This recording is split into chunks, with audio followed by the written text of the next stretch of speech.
This is a TalkStation original podcast.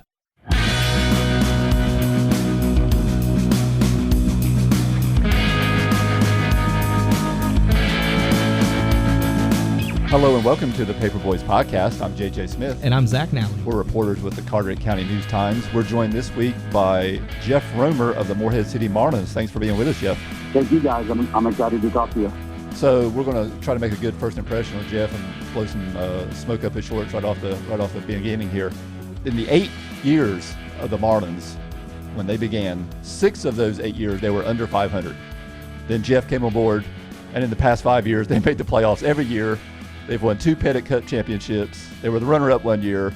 They've had the best record in the league just about every year since he's been there. So Jeff, what's the secret sauce you brought to Morehead City Marlins? Yeah, no, I appreciate that, guys, and really, to be cliche, it's such a reflection, top down. Like, I have my role, but starting with Mr. Bengal as the owner and just kind of the culture that he creates and the support he gives to what we call baseball operations, which is the sector of the organization that I oversee, and then goes onto the field with the play of the guys in uniform and stuff. We've just been very fortunate to have some really good people involved, including our 2 head coaches during this run. I would put most of the credit back on the guys, boots on the ground that are in the trenches, guiding these guys every day, the grind of the summer, the rigor of the schedule, and riding buses, in the hot summer climate of the Coastal Plain region.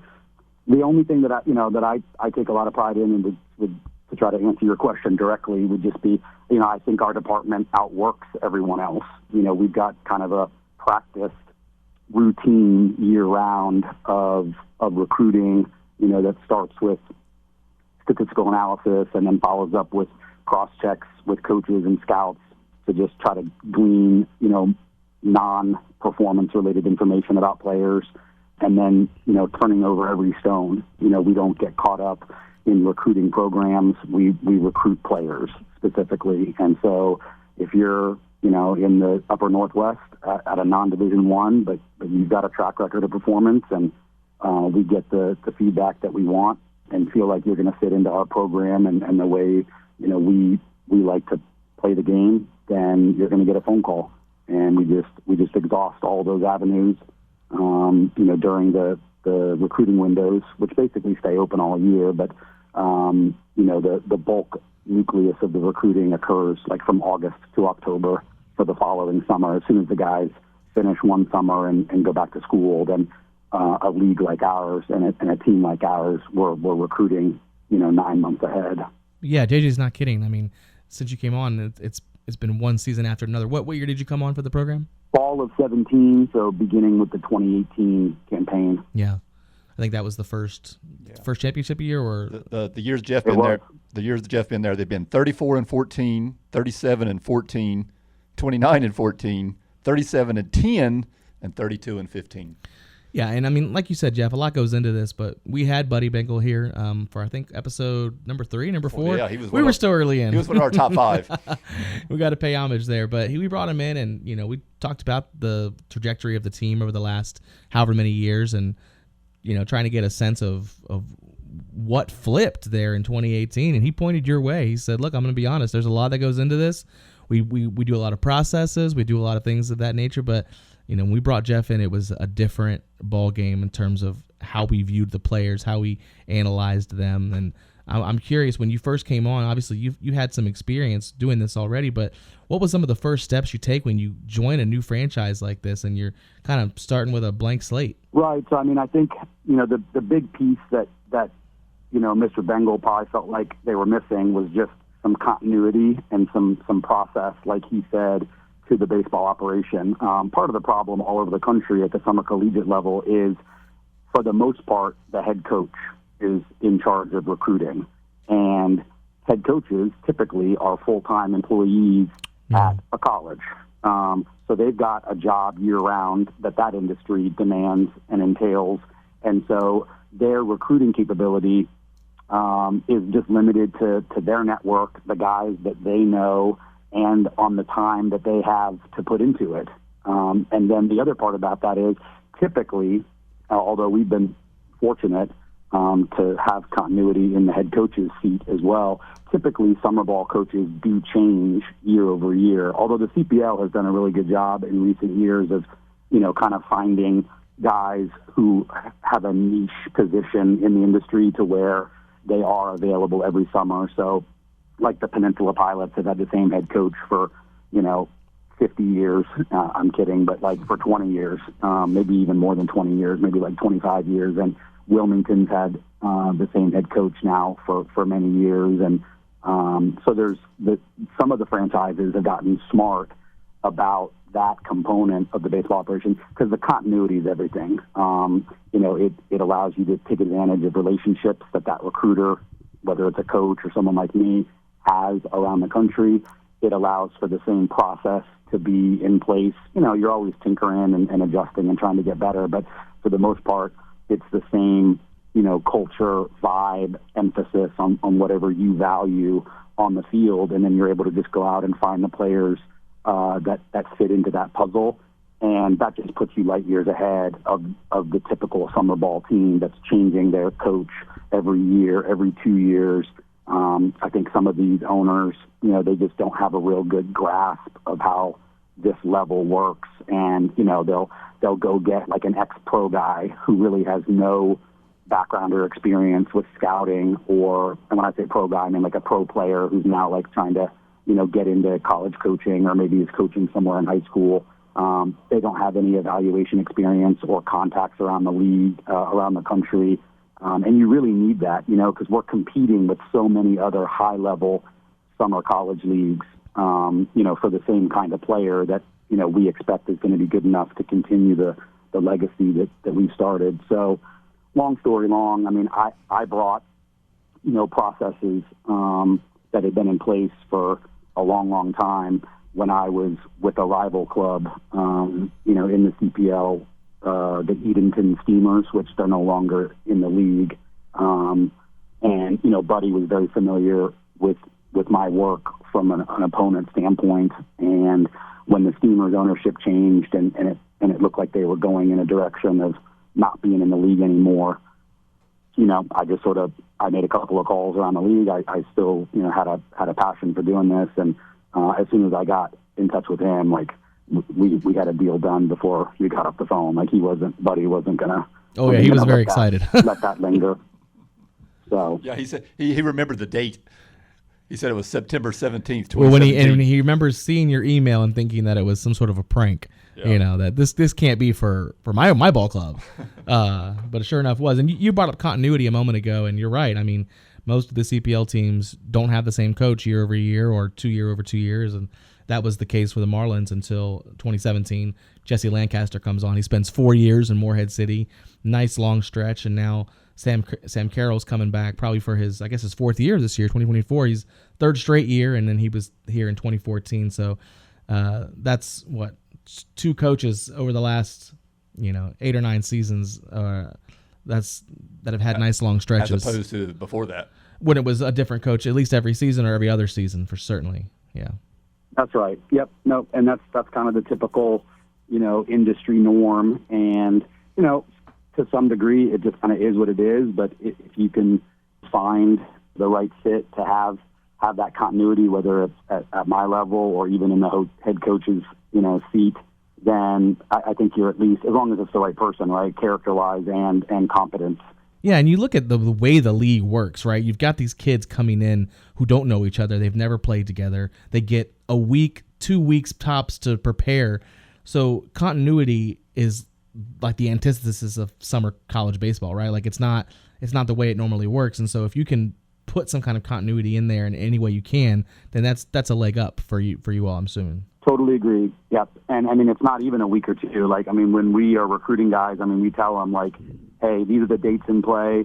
A lot of you are going to be late because the CPL, starts so early, which is actually has become a huge problem because the college season moved back a week during COVID, and they never went back. And so the CPL, unfortunately, has not adjusted in kind. So we really start a week too early, which creates all kinds of chaos, and absolutely is detrimental to trying to establish a foundation to the season and get that continuity rolling. But honestly, in terms of the prep time, it's 3 days. So starting tonight, like right now, the guys are in their first practice.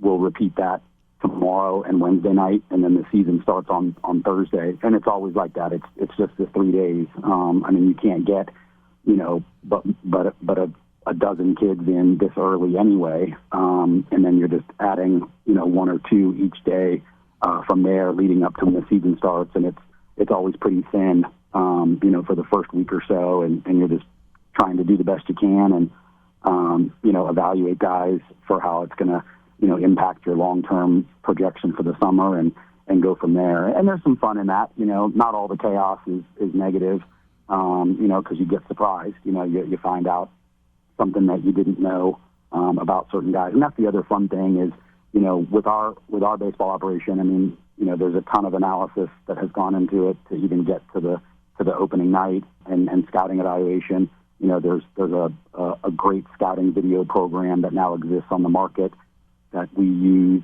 I'm on it every day just so that you're getting that component along with the reports from a coach or a scout, along with the statistics, and see what a kid looks like, what his speed is or what his different pitches are, his strengths and weaknesses on the mound, the consistency, with his command and control beyond, what you can glean from the numbers.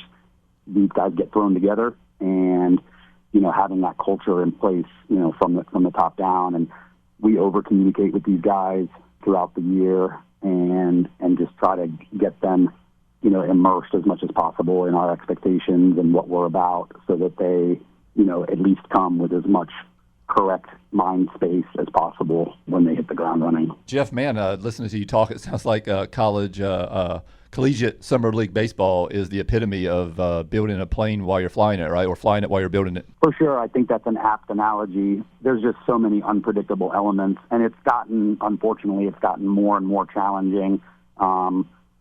It used to be, there was such an impetus for high-level college players to play in the summer, and coaches were really motivated to get guys into quality situations. Quality being, a championship culture on the field where guys were learning to be in that environment and bringing it back to their programs. Like, hey, this is what it looks like when you are going to win a conference and win a conference tournament and go, to the second and third levels of the scholastic postseason. And then also the quality of being taken care of and having a fun experience, being in a different part of the country and growing as a young man. And that still exists, and obviously that's sort of the bedrock of what we're presenting to these players, along with, the exposure, the scouting exposure to the pro-style game and being able to be evaluated in that environment versus playing with BB core, during the college seasons, and then obviously playing against higher competition in the Coastal Plain League, which is pretty much true for everybody that we recruit. There's probably only a few conferences, maybe the Power Five is a simple way of saying it, whose day in, day out competition is going to rival the talent level of our league. And there's certainly a few other leagues that are equivalent in that offering.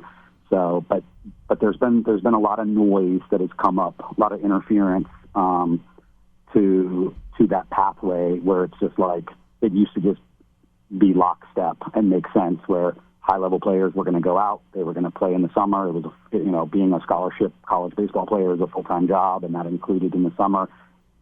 And now there's just a lot of restrictions, like most of these kids have gurus from where they're from, and they're in their ear telling them about workloads, and, then college coaches are scared about guys getting seen and then getting poached in the portal.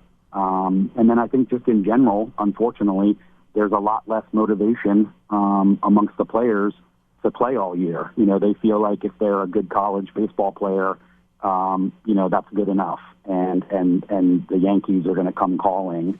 And unfortunately, that's more false than it's ever been, because the draft is now only 20 rounds, and the kinds of college players that are getting drafted fit into a very narrow profile for the most part in terms of their their talent level and their accomplish. And honestly, most players around the country need an opportunity like the CPL and the Marlins more than ever, but instead fewer are going for it because they're kind of latching on to all these potential reasons why not to keep playing baseball. So that kind of shrinks the pool as well and makes our job more difficult, but we embrace it. Yeah, I remember every year when the draft comes and goes, and some kids get scooped up and some don't, and you feel for those. And I remember that run, 17, 18, 19, I want to say, there was a left-handed pitcher for the Marlins from the DR, I think. Do you remember I'm talking about? Leo?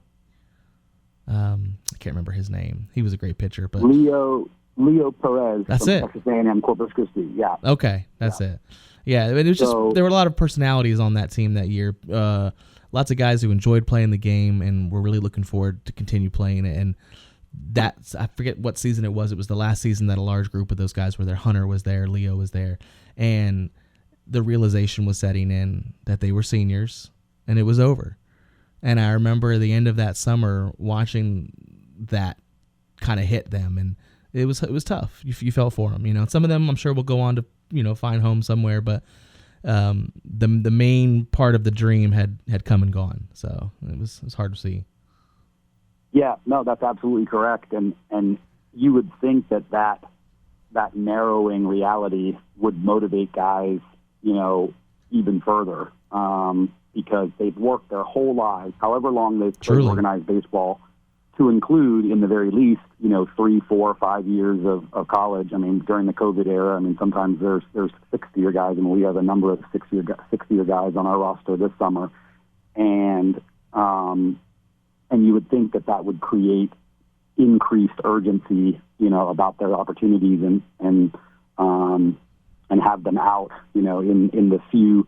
There's only a few leagues that accept, post-grad players, and it always surprises me how few are out there. They all just want to rest on their, not all of them, many of them want to rest on their body of work, or they say, oh, you know what, I'm tired from the season, I'm just going to train until the draft. And, the message that we try to respectfully convey is like, if you rest until the draft, there's not going to be a draft, you are a prospect in a certain tier, a certain profile tier, and if you're not out putting up more numbers and more tape and showing affiliated clubs that you're hot and ready, to be a late-round pick or a post-draft free agent who can come right in and help their rookie ball team or help their A-ball team because, they've been underperforming with their internal guys, or they had a rash of injuries at a certain position, they're just going to move on to the next guy, because there are those post-grad players that are out playing and making themselves available and marketing themselves. And those are the guys that get drafted and signed every summer, with few exceptions. Of course, there are some exceptions. If you've got enough talent, the scouts have found you and they know. And if for whatever reason you're just resting or training, but you are always going to be a draft, then that goes your way. But for the most part, these guys, they really need to keep playing and staying on radars. And it always surprises me how many of them are not properly motivated to do so.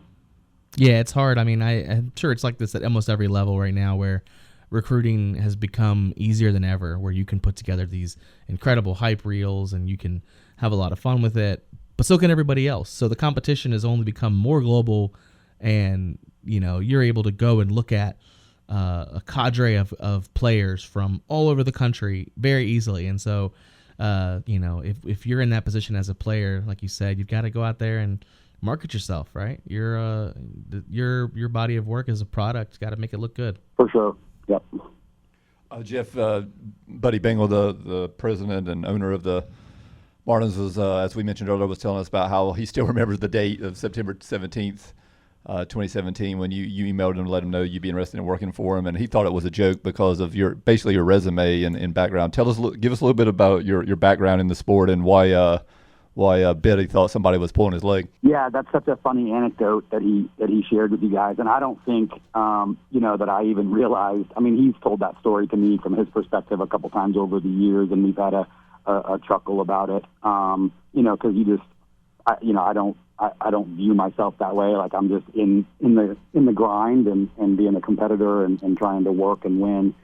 The background, I think that led to that, and Buddy wanting to jump on the marriage was just, most recently what I had done to Morehead City, with the Edenton Club. Like they were the smallest market in the league forever, and we had similar success for 17. Like it had been maybe 14 years, in Edenton, doing that, and so he was sick of it, because every year he kind of thinks that, and these are Buddy's words, but he would think that he had kind of cracked the code and had a leg up on us and kind of figured out what he wanted to do to be different than the year before, and then it often didn't work out. I think you guys referenced some of their early history. I think before 2018, I think they had only made the playoffs a couple of times and maybe only won one division half crown. Mm-hmm. So Buddy was really hungry, and he's a competitor, through and through, going back to his days as a player and, in college and in independent ball, and he wants to win as much as I do and the head coach and stuff. So, I think that was where the pointed interest came from, just sort of the very localized experience of going against my clubs for all those years. But I had cut my teeth, in the industry, in the Moneyball era with the Toronto Blue Jays. So that's kind of where I had learned a lot of what I then adopted to the recruiting philosophies at the CPL level. Obviously it's it's the same game, but other than that, it's totally different. You're dealing with adults and professionals that are on contracts and being paid versus, the lack of control that we have as a CPL club in terms of players. When they show up, are they going to show up? Coaches, being able to pull guys back at any time, that creates a lot of challenges for us. But being with the Blue Jays during the Moneyball era and kind of honing my craft there, working with the scouting departments, being a part of 4 Major League Baseball drafts in the war room and doing my contributions. That's really, those were my formative years. With some of the principles that continue today. And then there's been adaptation since then. The college game has changed so much. You have to manage the pitching staffs way differently than you used to, because everybody's concerned about usage and overwork, and you're just trying to maximize everybody's chances. They a lot of times you hear in the industry that the summer ball should be developmental, and it is, by nature, in terms of like, well, these guys are getting to play more and play at a higher level, and if they're position players, they're playing with a wood bat. So there's some inherent development there. But really, in our league, at our level, we call it a showcase league. We're looking for guys that are close to being finished products, guys that are really trying to take that next step. And it doesn't work out, obviously, with every recruit, that they're a fringe or legit pro prospect, but that's what you're going for, to try to uphold, the expectations and the legacy that we have. So that's probably the run of what we were talking about. I think I had put on my letter to him also just all of the professional alumni that had come through Edenton, including some pretty good big leaguers and stuff. And so I think subjectively he kind of was aware, because he had been, where in his position with the Marlins all those years. But then when he saw it sort of collated, into a list and a snapshot, he was just like, he was very motivated. I'll tell you, Jeff, as somebody who covers the Coastal Plain League for a while now, and back then, and just, a fan, it was almost irritating how good Edenton was year after year. It was like y'all were the Yankees of the league. You just couldn't be beat. And somehow, some way, it felt like you found the 3 best pitchers in the league every year. It felt like pitching was what directed you every year. Yeah, and it was certainly easier to recruit pitching back then, even though they had to deal with, really unfriendly confines at historic Hicks Field, where the Steamers called home, because it was a high school field. And so routine pop flies, even off of a wood bat, they would go out sometimes. And so we had to have pitchers that, commanded really well, didn't hurt themselves with freebies because they were going to give up, solo homers, and guys that also had thick skin, that they'd be able to turn the other cheek, when they gave up a cheapie.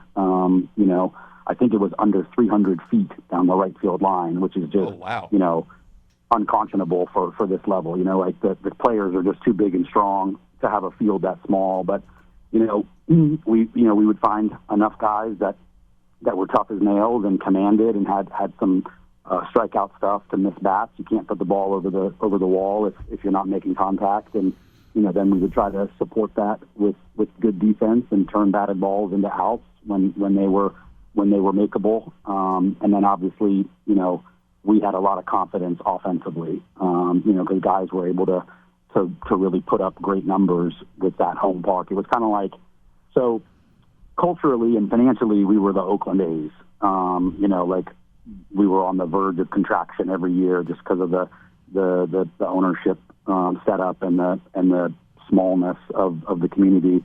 But then on the field at home, it was like Coors Field, where you had inflated, power numbers but that was always to the Steamers' advantage because that was their home park, right? So other teams and other pitchers would come in there and, they would go a little sideways if they weren't really disciplined mentally because pitchers would be afraid to locate because they could give up cheap home runs.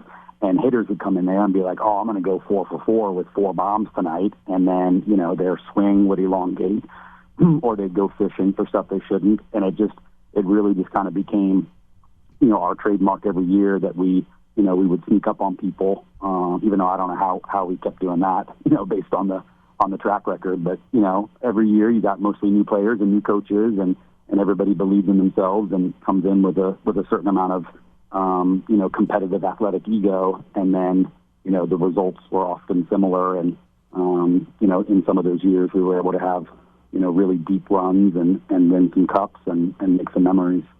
So it's funny, you go to the Edenton Steamers Wikipedia page and they've got the alumni, guys that have played in the major leagues, guys that have played in the minors, and it's like 30 or 40 guys. I think about 95% of them are pitchers. So that was not anecdotal, me thinking that was the case. That was for sure. Y'all were strong in pitching. Jeff, take us behind the scenes, to show us and tell us how the sausage is made. What's it like over the course of a year? How do you scout players? How do you find players? And I'm curious too, like as you come into a season, how much of coordination are you and the head coach doing in terms of like, hey, here's this guy, how would he fit into this scheme or that? Or I'm so curious, like, how much cooperation it takes between you and the rest of the team as well. Yeah, so 2 different things there. I'll start with the second question in terms of the cooperation and the partnership with the head coach, and it's at the highest level. I mean, it's almost embarrassing, because we're grown men, and the amount of time that we spend together on the phone and texting, when there's wives involved, and I've got one, and Jesse had one, and Sam's in a long-term relationship. We get a lot of flack from the women in our life about how much time we spend together. But I mean, sounds like me and Zack. We get that from our wives. Yes, exactly. So you guys can identify. So I mean, it's hours a day. Maybe 1 to 2 hours on some days, but I mean, some days it's more. I mean, we're talking throughout the day about advanced scouting reports on the opponent. We're talking about our guys, who's available physically, who's not. How are we going to optimize the batting order that night? What's the plan, with the pitching staff? Because we have a pretty nuanced approach, with our pitching, which has also been one of the, you were talking about the Edenton years. Obviously, it's much easier to perform now, intrinsically, not having to pitch in a high school field in Edenton. So, but I mean, some of the foundations of our really good Marlins clubs, since 2018, has been our pitching staffs, and we take a lot of pride in the nuance that we have with our preparation and how we're going to deploy guys. So that all takes conversation and back and forth, and this is how this guy's been performing, but he's fighting something physically. Okay, so we got to put him on the side. or, yeah, you know what, this guy hasn't quite broken through, but we think he's close, you know, that he showed a flash in his last outing. It looked like he was putting together, you know, multiple innings of command, so hopefully he's maybe turned a corner, and then that dictates, you know, the next way in which we deploy them. So there's a lot of back and forth. I mean, so much so, you know, like, you know, Jesse was a groomsman in my wedding, and, you know, Sam comes down and spends time, you know, with my wife and here in Tampa, and you know, we're extremely close friends. Is there a national database you are using, every team in the CPL that's helping you keep track of every kid that's playing in America, or is everybody on left of their own Got devices? a secret Excel sheet hiding in the back there. Yeah, there's definitely secret Excel sheets. Unfortunately, no, there's not there's different databases, yes, but there's nothing that conveniently like feeds into summer ball recruiting, just because, you know, that's not what anybody who's doing a college baseball database really cares about. So you're having to decide, you know, what statistical, you know, performance outcomes are important to your philosophy and what you think translates, and that's the work component. You know, so when I've had this conversation in the past with people like, you know, hey, what's the secret sauce, or, you know, what's the secret, you know, I would just say we outwork people. You know, and it's not really subjective when I say like we turn over, you know, every corner around the country. It's the time that goes into looking at all the different, for lack of a better term, databases, you know, because there's not a singular college database. You've got, you know, all the D1s, and the NCAA, you know, has their statistical program that is, you know, limited to what it categorizes. Then you go to conference, you know, websites, school websites, you're pulling that data out, you know, putting it into an Excel, then on to, you know, Division II, Division III, NAIA, the 2-year level, you know, because we can recruit those players as well, whether they're, you know, going into their sophomore year, or, well, if they're going into their sophomore year, then by the time they get to us, they've signed with a 4-year school, so then that's part of the communication, you know, because once they change hands and they sort of belong to a 4-year school, then you've got to go through that staff to kind of get permission to have them. So those are all different databases, and it just takes time to go through them all and try to find everybody, you know, that's kind of hit a barrier to entry, I'll call it, in terms of their performance. So then once that's been achieved, you know, then you're matching that with scouting reports and watching video, and then trying to talk to anybody who's been close to them, either as a direct coach, scout, or even an opposing coach, finding out, you know, what their makeup is. You know, like, these guys, the guy's numbers are great, but, like, does he care? Does he care about baseball? Is he running out ground balls? Does he want baseball? You know, is he willing to work and give up his summer and do all that? And so, you know, we just try as much as we can to find as many of those guys that hit all those check boxes as possible, you know, to create a, you know, kind of a reservoir of talent that will end up suffering, as it does every year, you know, with attrition, down to, you know, what our starting product is, you know, and then you're adding guys during the summer, you know, based on their availability, and then you're adding guys towards the end of the summer who've, you know, finished summer school, or they took a rest and now they're looking to play. So it never really stops. But, you know, just that thirst and motivation to look for every one of those possible guys around the country, to start out casting that net, I think is probably, you know, one of the big distinctions with our program. You mentioned something earlier, Jeff, and I think it really struck me as one of the most impressive things I think you all have been able to do is this run you've been on. It's not SEC guys, it's not Texas and Stanford and, you know, ACC schools. It feels like the Marlins, out of their top 5 players every year, 2 or 3 are Division II. They're low level. Yeah, it's your Catawbas. It's your schools you never heard of before. Schools I've never heard of. Yeah, kudos to you all for finding these. How have you been able to find these diamonds in the rough? So and I'm curious. I wonder if you've got an example of a particular player that it required a journey to get a hold of and get on the team. So the kind of the pathway to getting connected and recruiting these guys, again, the majority of which typically occurs between August and October, I don't have a relationship with every program in the country. And even when you do, depending on the industry, those coaching staffs turn over also, just like every other, competitive industry. So then you kind of, sometimes you'll have a direct connect for 5 to 7 years, but then that coach gets promoted or fired or gets out of the game, and then you're kind of starting over. So, the most difficult journeys are when it's a player that you really like and we want to, move on, and they're at a program where we don't have a cell phone number. Of course, everything's done through cell phones now, and you're having to sort of cold call the baseball landline, or you're having to send emails. And college coaches, just based on the challenges and the schedules of their professional lives, they are notoriously poor communicators. So, sometimes it takes 2 to 3 weeks, to get a hold of somebody to even, dig in and start the conversation and notify them that, hey, we've got interest in recruiting this player for the following summer. Like, what do you know? What's the situation? Is the guy available? And you're balancing those delays sometimes with like, all right, well, how long do I wait to kind of go after this guy versus, getting a hold of somebody else that maybe has interest, or you can get a hold of them, in 10 seconds, because they'll answer your text message because you've, been in touch with the coach for 15 years, because there's a finite amount of spots. So, those are kind of the journeys. And then you get a hold of the player, and you mentioned some of these small school guys. So some of them, they don't know the industry. Like they're wide-eyed and kind of like, wow, and they're really flattered, but then they don't have a good feel for what it entails, and they've got to get mom and dad involved to make sure they've got their support to budget being away for the summer, and what does that mean for finances for the next year at school.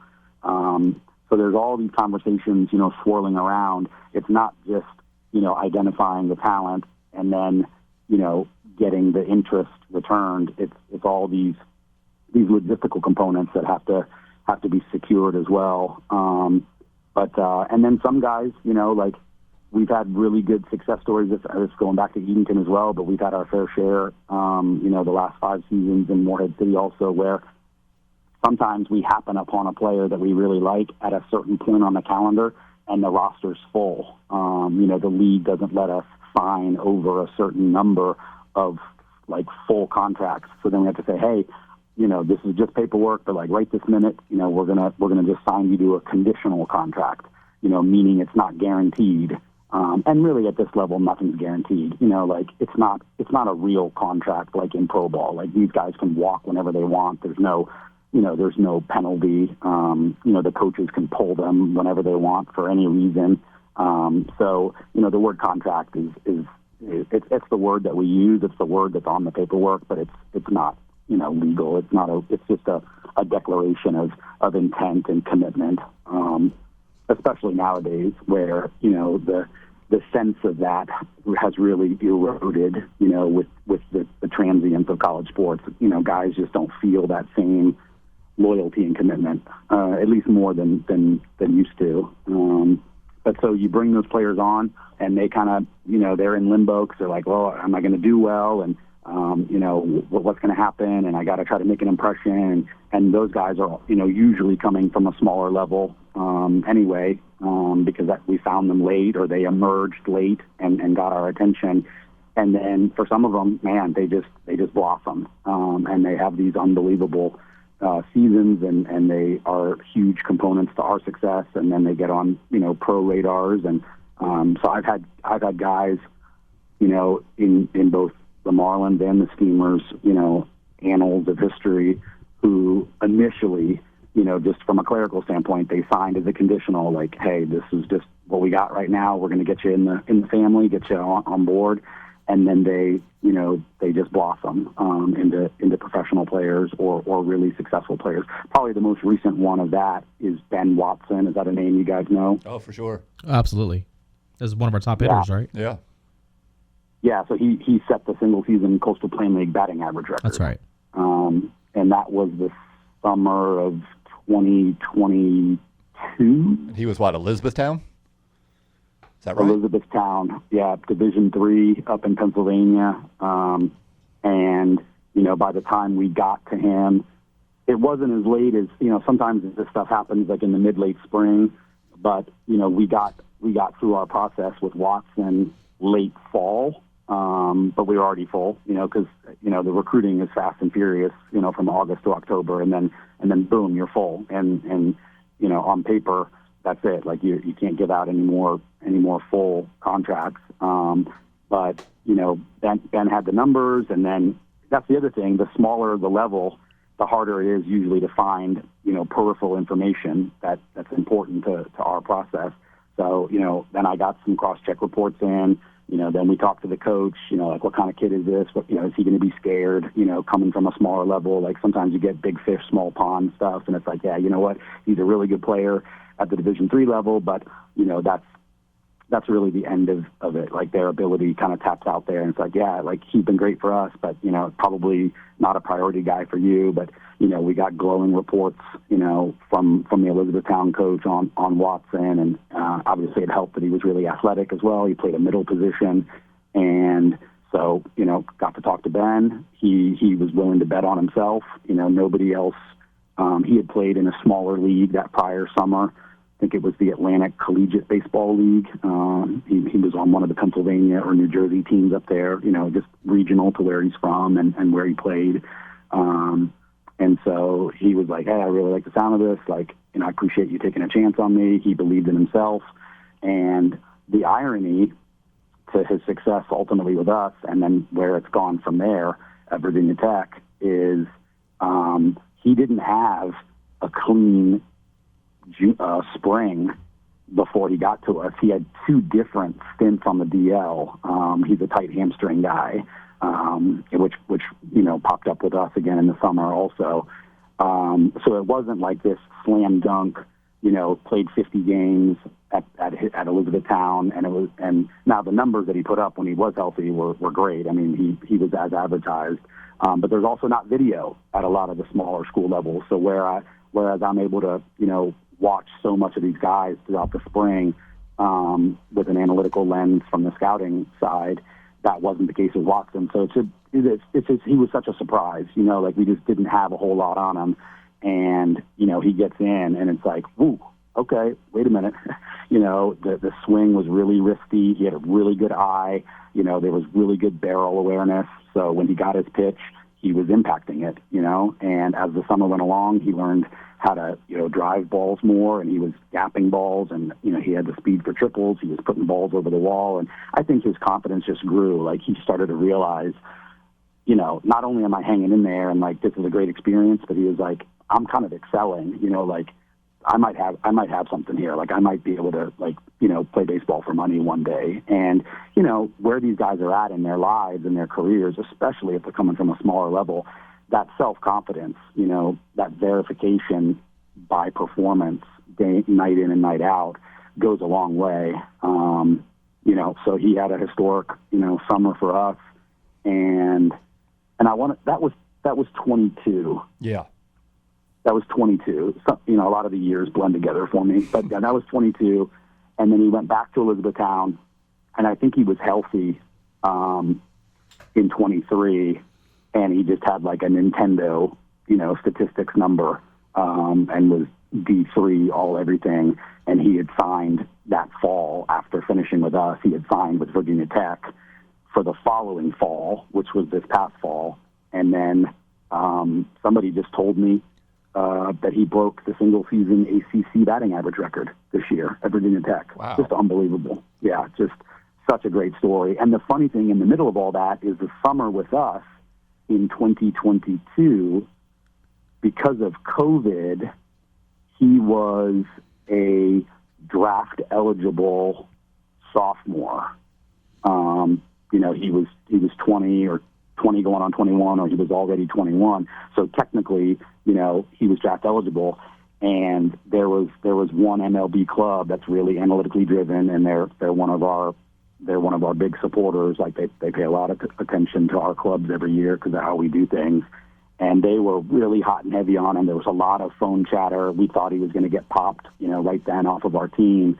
And then ultimately, I think because Ben had an idea that he was going to have a chance to further his education the following fall, at Power 5, he may have raised his signability number, and ultimately, I think, if my recollection is correct, for whatever reason, right? Like, I'm not involved internally with the MLB clubs, but I think ultimately they felt like they weren't going to get him, so then they drafted like 2 or 3 college center fielders on day 3, and that sort of writing was on the wall at that point. So then he finished the summer with us, and on he went. But now 2 years later, with what he's done at Virginia Tech, I mean, we're all just waiting for the draft in mid-July to see if somebody will use a pick on him or if he'll be signed as a free agent just because of his age. But he was one of the richest surprises of kind of what you guys were asking about in recent years, and just such a great young man too. Just he got it. He wanted to work. He wanted all the opportunities he could get, and he's absolutely maximized them. Yeah, he sets the Coastal Plain League record that summer with a 427 mark. Anytime you're flirting with 430, you had a pretty good year. Yeah, it was absurd, and it was just such a joy, because he was so consistent. Obviously, you don't hit 427 with very many offers, and so just to be able to execute that consistency. It's one thing to have the pure hit tool, and then another thing to just be in the right physical and mind space to go out and execute and not really get into any skids. That's one of the big challenges of baseball at any level is, 0 for 3 turns into 0 for 13, and then, it's more of a mental battle than anything. It's not like you don't know how to hit. You've hit your whole life, and, then you're up there, slinging a slop and taking strike 3 because you're in your head, and, that's one of the great challenges of the game that we love, and he was so locked in, which apparently happened again this spring, and he was just so locked in, he didn't miss very much, so... real pleasure to be a part of that. Jeff, you played football at Princeton, a wide receiver in the late 90s. How do you go from football to baseball? So football to baseball was because, I had student loan debt when I got out, and because baseball has so many more players, it requires, a much bigger professional substructure to just manage all of those human beings and all of that information and all of that paperwork and everything that goes along with it. So the NFL opportunities that I was getting, because I was very interested in staying in football, and obviously that was my pedigree as an athlete at the college level, but everything was unpaid internship. Like you needed to have your own money or be living with your parents in the basement and all that, and that was not going to be my reality. And so I had also had an interest in baseball. Football was my ticket for college, but, I had loved baseball. And sometimes when I was playing college football, I had wished that I had chosen differently and played baseball. It's just such a different game. You, as a receiver, especially, you're running so much, and during spring practice at Princeton, right over the tree line was the baseball field. And, I'd see those guys over there just shagging balls, spitting sunflower seeds. I mean, it's just the nature of the game. The two games are so different. And I'd be like, what did I do? Like, what am I doing? Like, why didn't I play baseball? So, but anyway, when I got out and kind of looked at the options of working in sports, there were paid positions in baseball just because they require, even as an intern, my first 2 seasons with the Blue Jays, I was an 8-month intern, and then I would substitute teach high school in the off season, and then they crossed me over to a full-time employee after that. So, there was just more opportunity. The other thing about baseball for my skill set was, the number side. The Blue Jays, when at the time that they hired me, they were looking for kind of a jack of all trades, right? Like they wanted to get the most for their money, and so. I'm a Spanish and Portuguese speaker. Obviously, those parts of the world, are fertile for baseball. So I did a lot on the Latin American side, and then, I had a kind of a really good feel for the game. I had never stopped being a student of baseball, even though I only played football in college, and I had for numbers. So, they just kind of slotted me into these 2 different roles, and my career in my 20s went from there. Were you going into sports after college 100%? So if you can split 100% and not call it 50-50, because that sounds like you're half in, half out, then yeah, like I knew that I wanted to either, go government and do, what I had studied, or go sports, because, like if you love what you do, you don't work a day in your life, and I'm somebody that puts a lot of emphasis on passion and being turned on and excited by what you're doing, vocationally. So, yeah, I tried really hard. I mean, I met with everybody that I could and talked to everybody. And part of what helped me get into Major League Baseball was, even back then, there was a really big Ivy League network in the big leagues, so I had, GMs that were willing to answer my emails and take my calls and kind of pass me around, until the opportunity came up with the Blue Jays. So, yeah, I mean, I think a fair part of me, was very committed to trying to make that work. And, that time in your life, you have as few responsibilities as you're ever going to have. I needed to make rent and be able to pay my, my student loan bill. And so I was, sort of geographically versatile and willing to go anywhere and do what I needed to do. What did you study at Princeton? So they call it politics. It's what every other college calls government. It makes it, when I answer that question, people, it makes it sound like I was majoring in becoming a politician. But it's really just a government. It was a government major, and then Princeton doesn't have minors. They call them academic certificates. I don't know why they do that. Again, you got a lot of academic snobbiness probably, but so I did Romance languages and Latin American studies. So I had a real big focus on that world and that part of the world, and so some of that dovetailed into being able to move around Latin America for the Blue Jays and do what I needed to do for them. And you have spent quite a number of years in government type work, right? That's correct. Yep. I'm coming up this fall. Will be 12 years. That's with different. And is that different organizations? It is. It's been the same work, but the agencies have changed. The agencies I serve have changed, just with different names and sort of reimaginings and stuff like that. So yeah. And but just, it's always been the same work. And just balance both these worlds at the same time, the government world with the baseball world? Yeah, it's pretty crazy. A lot of times, people are really surprised to find out, about the two different worlds. And I just sort of laugh it off, and it's sort of the two different sides of my personalities. Like the baseball stuff allows me to have that camaraderie, stay close to the game I love, and sort of exercise, some competitive edge. With some lightness, right? Like at the end of the day, it's a game, and we're trying to, just create a product. I mean, I'm not really involved with the business side, but of course I'm aware of it. You're trying to create a product of entertainment and a safe place for families to go and enjoy themselves, and then obviously these kids, give them an opportunity to showcase and move on, or just play it. Some of them, the Marlins, are the highest level they're going to play at, and that's a fun thing for them to be able to understand or look back on. Then just balance kind of with the other side of my personality, which is very serious, and the work that I do, and so then I sort of exercise that part of me, and then I can come back to the baseball stuff and be that part of me. So it's been a real good balance for a long time. I take it a 40-hour work week is not in your vocabulary. What's that? I take it a 40-hour work week is not in your vocabulary. It's not. Yeah, that's for sure. That's definitely one of the sacrifices. If you're going to do it the right way, and that's the thing with the Marlins, or whoever I've been with in the past. You don't, if you're gonna be involved and strive for championships and want to try to do things the right way.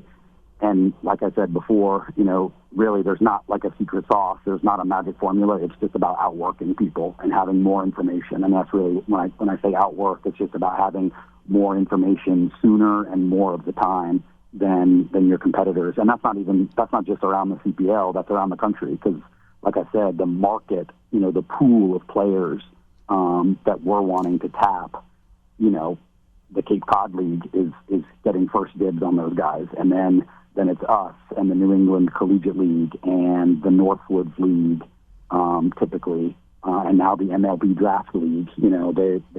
they have propped up very quickly in terms of taking a bite out of the talent pool that we like to access also. So I mean, it's these kids have multiple options, and it's become harder and harder to find as many players as you want to kind of meet that criteria that we talked about before, and where you feel good about continuing the legacy and meeting those expectations. So it just requires more work and more organization and stuff. So yeah, 40 hours is not enough.